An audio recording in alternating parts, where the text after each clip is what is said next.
Hi guys, thanks for tuning in to another video episode on BygoneArmaments.com.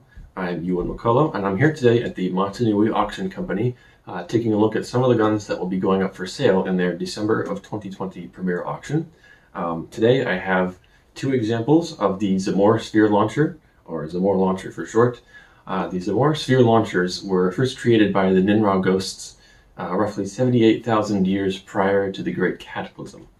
Toa Jovan and his team famously used these launchers, although they fell out of style for many millennia and only saw a resurgence in use when the famous Skakti gang known as the Piraka adopted them as their signature sidearms.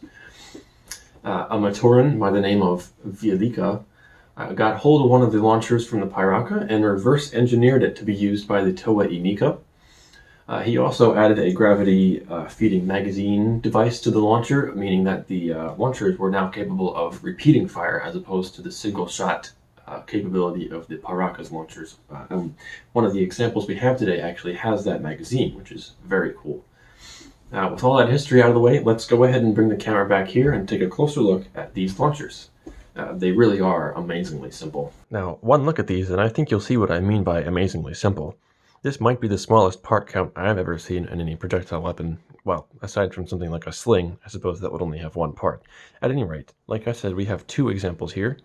These came in a variety of colors, mainly gold, like this one on the left, and light gray silver, like this one on the right, and also a darker sort of gunmetal color. You can see the left example here in gold does not have its magazine or the launcher portion, so unfortunately, I imagine this will not go for very much at the auction. It's only really good for a display piece, unless you can find this rear launching mechanism here for it. But we're going to go ahead and look at some disassembly of this example here. So you can see this is the magazine portion on the top and the body of the launcher on the bottom. You're going to go ahead and just lift the magazine straight up like that. Super easy. And then the launching mechanism comes out this way. You just want to pull these two arms and then pull that straight out like that. This is a sort of rubberized, I don't really know what the technical term for this is, but it resets the launching mechanism after you have fired. And this is the part that actually contacts and forces the sphere out of the front of the gun. Just pulls apart like that, and there you go. 5 parts. It, like I said, amazingly simple, and it goes back together fairly quickly as well. You can see all over these guns that they have this sort of cross-shaped attachment system that seems to be very flexible. I mean, it works pretty much anywhere you want to put it. Any part you want to use and attach on there works just fine. These launchers fire a 1.3 centimeter Zamor Sphere, which I believe is about 512 caliber, so not a small bore projectile by any means. And we have 3 of these spheres here. I'm unsure of what type these are. They do come in a decent variety of ammunition types, all with specific purposes. The Antidermis was a greenish-black virus that was actually the essence of a Makuta by the name of Pterodax, who was actually the leader of the Brotherhood of Makuta. These spheres would make stronger-willed targets behave more aggressively, and would downright enslave those of weaker minds, which is frankly quite terrifying.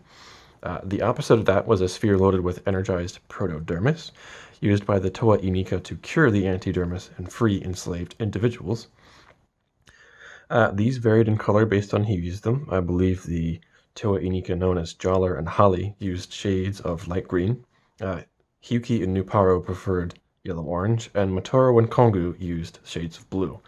Toa Jovan, who I mentioned earlier, himself used custom ammunition that would weaken the weapons of his target.